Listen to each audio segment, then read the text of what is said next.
Hi guys, welcome back to my channel, and for today's video, is a tutorial video again. Ito yung continuation ng ating Google Drive tutorial. So, last video natakal natin kung paano yung gamitin or ano yung mga requirements para ma-access yung ating Google Drive. So, I will add on the description and for this video yung introduction on Google Drive. So ngayon guys, itatakal natin o papakita ko sa inyo kung paano gamitin yung Google Drive. So to start with, click natin itong new na button. So ngayon papakita ko sa inyo kung paano mag-create ng folder sa Google Drive. Folder. So, ano yung pangalan ng folder nyo? So, let's say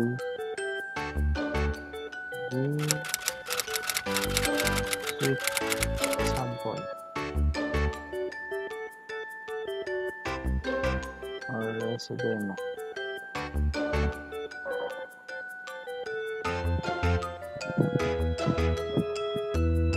So, ito ngayon ay naka-list view siya. So, papalitan natin ng grid view.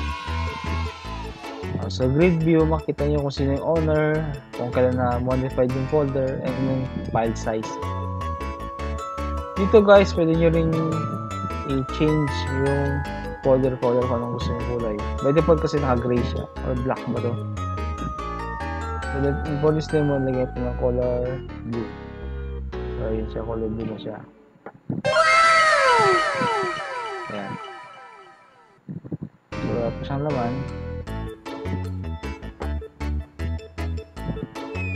Now, next naman, paano mag-upload ng file. So, click upload. Itong upload na to is for singular upload siya. Or, so, example dito ako dito. So, upload natin. So, makikita yung progress bar. Ayan. So, ito yung demo paano mag-upload ng per file. Ngayon naman, upload natin yung buong folder. So, natin upload. Click natin yung folder, then upload. Okay.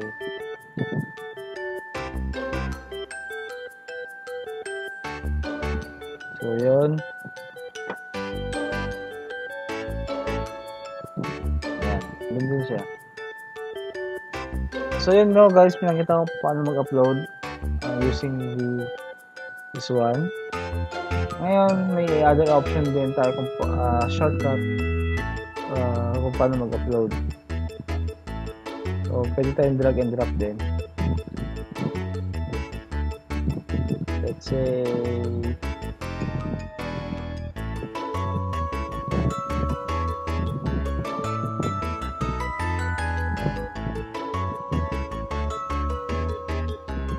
so, ipakita ko din kung paano mag-upload ng file using drag and drop. So, sa inyo guys, kung paano mag-upload ng file using drag and drop. So, ito sample. Upload din. Ganyan. Then, folder naman. Ito. Ayan. So, yan. Yan yung demo kung paano mag-upload ng file and folder using drag and drop.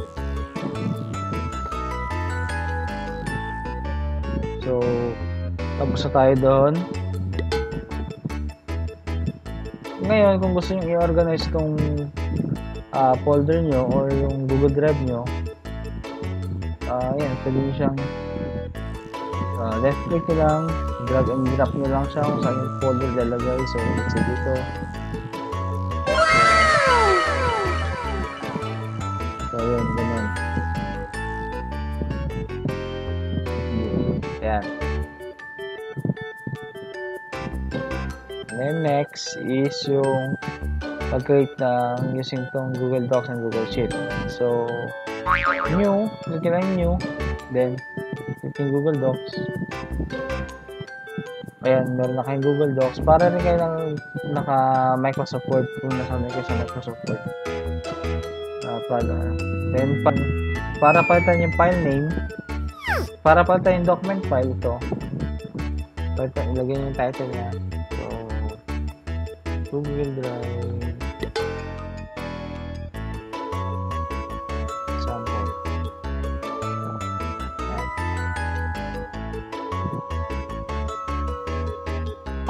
So, take note guys, no, lahat ng ginagawa nyo dito kay Google Docs o lahat ng changes nyo is automatically nasa save. Automatic nasa save yan. So, let's say mag-sample tayo ng dito ATP Hive. Yan. So, makita yung status ito saving. So, yan. And every changes niyan may save na kayo. Hindi na kailangan pinutin yung Control S para i-save yung file nyo dahil automatic siya na save. Ayan. Then makikita nyo yan file nyo dito. Ayan. Yun ang kailangan mo dito kay Google Drive. Kasi minsan nakakalimutan natin pag using the Microsoft Excel or Office, minsan nakakalimutan magsisave tapos biglang unfortunately mag-shutdown yung computer natin ng hindi natin alam, hindi natin inaasahan, and save. Dito sa Google Drive automatically or save, type ka lang, then lalabas dito yung save.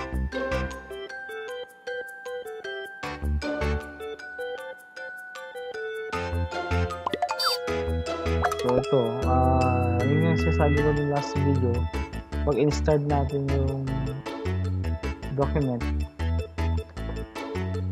mark as is important siya. So, ano, di ba, nakita nyo, now mark as, or naglagay ka ng, enable ko yung star. So, pinili ko yung star, ito siya, lalabas siya dito. So, recent, ganoon din, ito yung mga in-open kong documents. Ngayon naman, Google Sheet, ganoon din. Same procedure lang din naman. So, ito, pagkat yung pangalan, customer,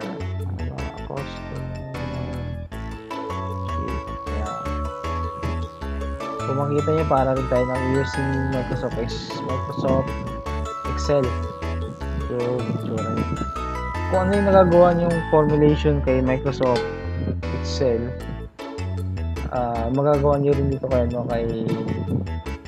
Google Sheet. Maliban na lang doon sa mga programming ni Microsoft, kasi yun talaga ay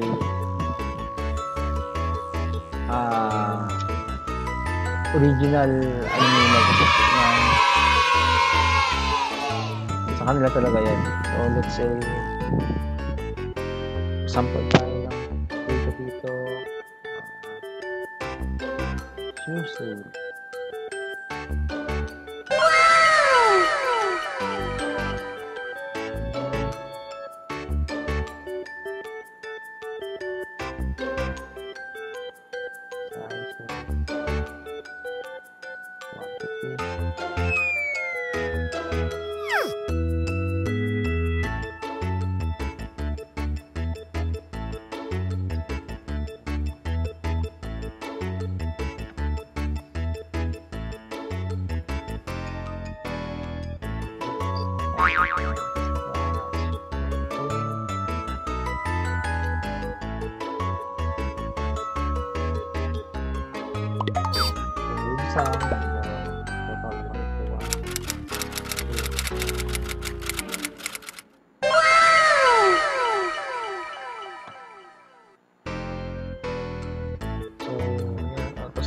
Ito rin siya.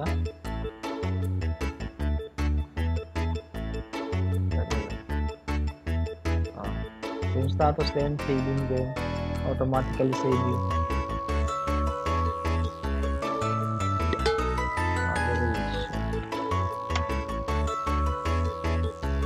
Yun siya guys, so pag merge na cell, okay, alignment ng text, ayan, ilagay ng pin, ayan, same siya guys, ang Google Sheets sa Microsoft Excel, yun mo siya nagkakaroon. Yung mga different filters, data validation, pivot, meron isang pivot, full spain, and then quick demo lang to guys, kung kayo na bahala mag-explore kasi hindi naman talaga nagkakala yung interface and yung functionality ng Google Sheet sa Microsoft Excel. So, yung pang function dito,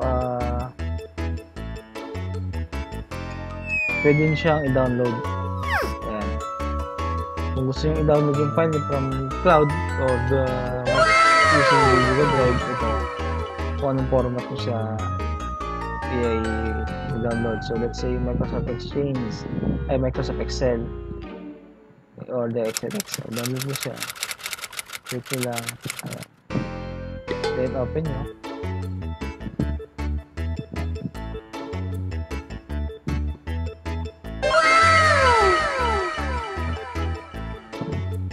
So yan. Pero diba, hindi naman siya nagbago yung format siya na silver.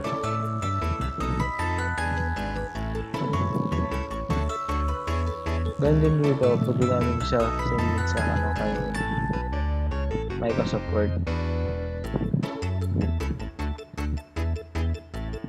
Yung kailangan na ito, automatic save siya. Hindi mo kailangan Ctrl S or anything. Ngayon guys, diba may in-upload tayo kaninang file. May iwata siya dito sa Google Drive ito. Kung mapapansin nyo, naka XLSX pa siya. So pag in-open nyo na, double click nyo, makikita nyo siya na ito siya. Hindi mo siya na-edit. Ayan. So para ma-edit mo siya, open with Google Sheet mo.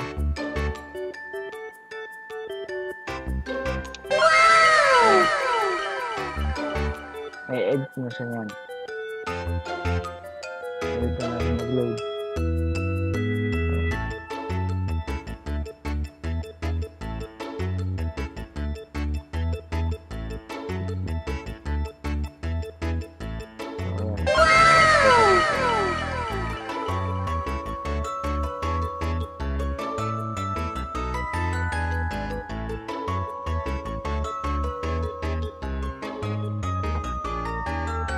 Pag close mo yan, automatic save.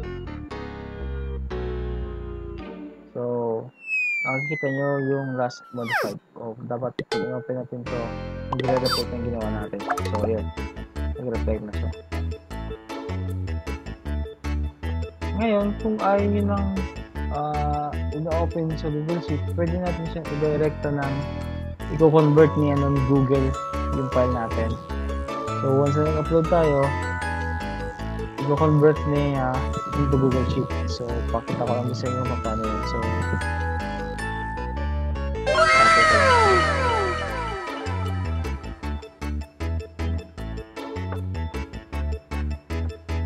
settings lang, yung settings guys para i-convert automatically natin yung mga i-upload natin file like XLS, docs, and others. So, settings. So, ito, convert upload. So, convert uploaded files to Google Docs Editor format.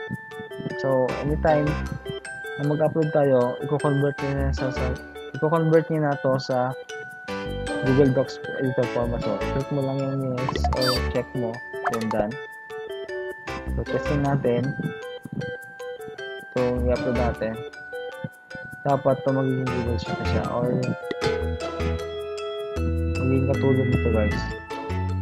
Ito yung icon. Ito yung Google Sheet icon eh. So yun, customer copy. So yun yung icon na convert na siya doon. So pag dinobot-click nyo yan, automatic kayo sa Google Sheet na yun. Hindi mo na kailangan i-open or i-convert yung ano pa. So yun.